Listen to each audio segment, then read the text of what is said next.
Hello student, आपका स्वागत है आपके अपनी YouTube channel Upendra daily study classes channel.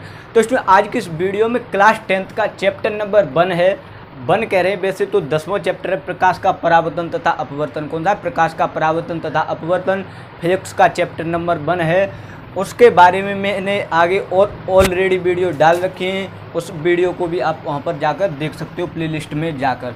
तो इसमें यहाँ पर चलता है संयुग्मी फोकस तथा संयुग्मी बिंदु, बातें की है। ओके, कभी कभी पेपर में आ जाता है संयुग्मी फोकस किसे कहते हैं। क्या? संयुग्मी फोकस किसे कहते हैं। कभी कभी आ जाता है संयुग्मी बिंदु किसे कहते हैं। कभी कभी तो ये पूरा आ जाता है संयुग्मी फोकस तथा संयुग्मी बिंदु किसे कहते हैं। तो इसमें यहाँ पर देख लीजिए आप, संयुग्मी फोकस तथा संयुग्मी बिंदु किसे कहते हैं। ये 4 नंबर का कभी कभी आपके बोर्ड एग्जाम में आ जाता है। तो इसमें यहाँ पर लिख सकते हैं उन दो बिंदुओं को, उन दो बिंदुओं को संयुग्मी फोकस या संयुग्मी बिंदु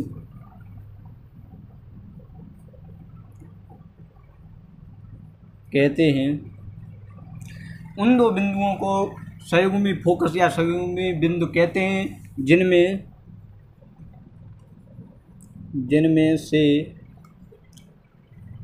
एक बिंदु पर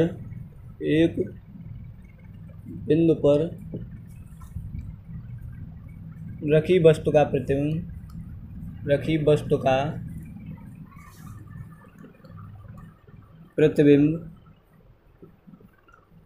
दूसरे बिंदु पर बनता है। किस पर? दूसरे बिंदु पर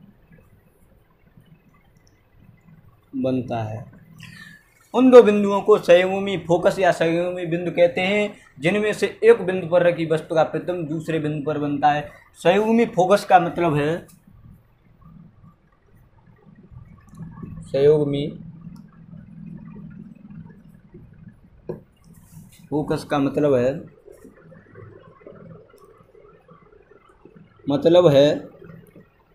संयुग्मी फोकस का मतलब है यदि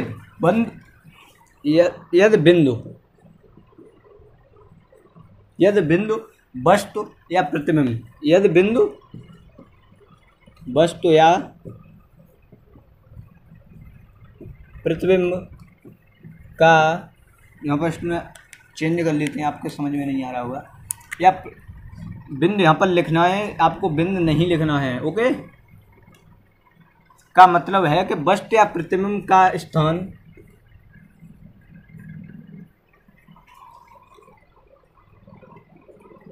बदल दिया जाए तो प्रतिबिंब उसी स्थान पर बनता है। तो इसमें यहाँ पर संयुग्मी फोकस तथा संयुग्मी बिंदु क्या है? उन दो बिंदुओं को संयुग्मी फोकस या संयुग्मी बिंदु कहते हैं जिनमें से एक बिंदु पर रखी वस्तु का प्रतिबिंब दूसरे बिंदु पर बनता है। जिनमें से एक बिंदु पर रखी वस्तु का प्रतिबिंब दूसरे बिंदु पर बनता है। और यहाँ पर लिखा है वस्तु या प्रतिबिंब का स्थान अगर बदल दिया जाए तब भी प्रतिबिंब हमारा उसी स्थान पर बनता है। ओके स्टूडेंट, तो यहाँ पर नोट डाल के लिख सकते हैं, नोट डाल के लिख सकते हैं। यह केवल किसमें? अवतल दर्पण में ही संभव है। किसमें? अवतल दर्पण में ही संभव है, न कि उत्तल दर्पण में। लिख सकते हैं यह अवतल दर्पण में ही संभव है।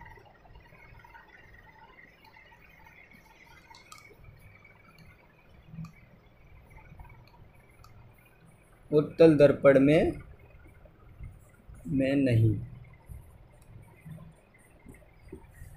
तो इसमें यहाँ पर लिख सकते हैं यह अवतल दर्पण में ही संभव है, ना कि उत्तल दर्पण। ये स्टूडेंट यहाँ पर कोई भी हेडिंग नहीं लिखवाता है, ये नोट्स में ही दे देते हैं, लेकिन मैंने यहाँ पर आपको समझा दिया है। उन दो बिंदुओं को संयुग्मी फोकस या संयुग्मी बिंदु कहते हैं जिनमें से एक बिंदु पर रखी वस्तु का प्रतिबिंब दूसरे बिंदु पर बनता है।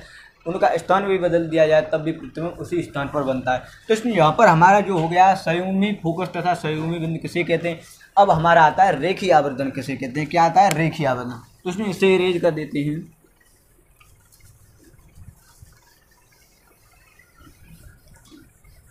स्क्रीनशॉट ले लिया करो, ओके।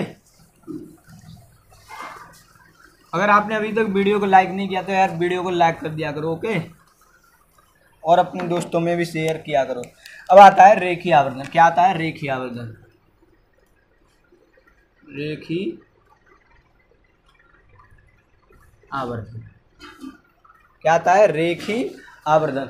तो इसमें यहाँ पर जो रेखीय आवर्धन होता है वो क्या होता है उसे देख लीजिए। प्रतिबिंब की लंबाई तथा वस्तु की लंबाई को अनुपात को क्या कहते हैं, रेखीय आवर्धन कहते हैं। यहाँ पर लिख सकते हैं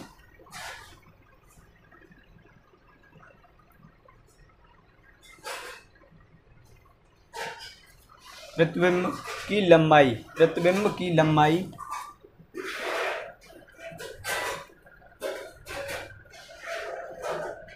तथा वस्तु की लंबाई के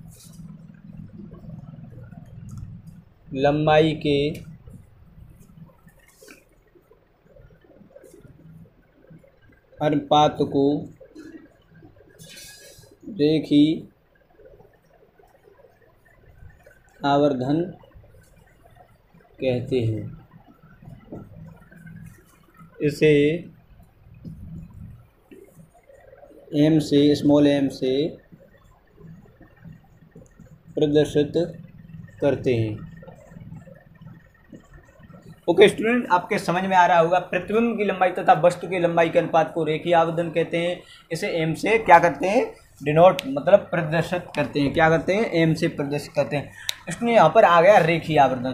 तो यहाँ पर मैंने क्या कहा था, रेखीय आवर्धन किसे कहते हैं।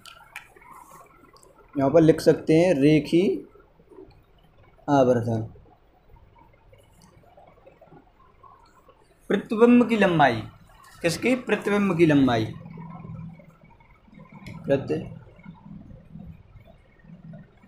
प्रतिबिंब की लंबाई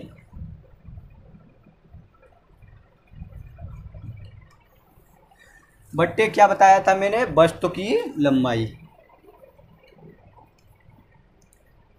वस्तु की लंबाई की।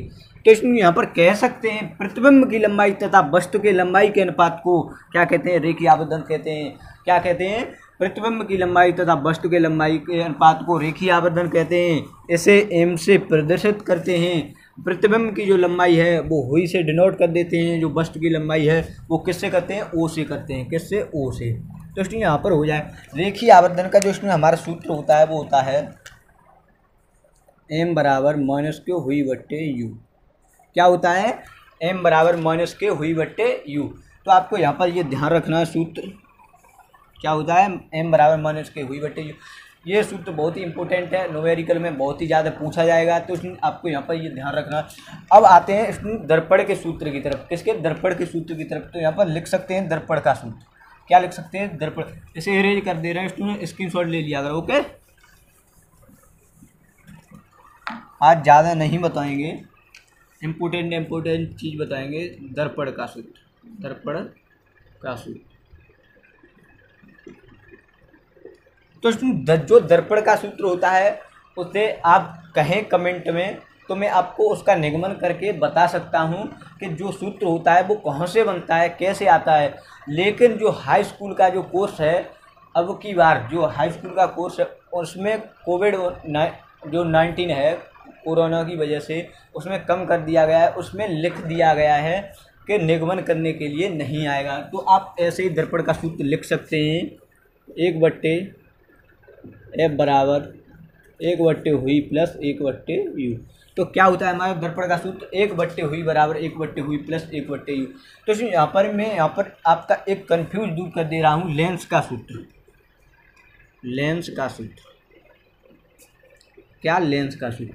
जो यहाँ पर लेंस का सूत्र होता है वो क्या होता है, इस तरीके से होता है, 1/f बराबर 1/हुई माइनस के 1/u। इसमें आपको ध्यान रखना है, जब दर्पण की बात चलेगी तो यहाँ पर प्लस का चिन्ह लगेगा। किसका? प्लस का चिन्ह लगेगा। और लेंस की बात चलेगी तो यहाँ पर माइनस का चिन्ह लगेगा। किसका? माइनस का चिन्ह लगेगा। आपको ध्यान रखना है, आपका कभी भी न्यूमेरिकल गलत नहीं होगा। मैं आपको न्यूमेरिकल बहुत सारे करवाऊंगा, आपके उसी में से बोर्ड में पूछा जाएगा।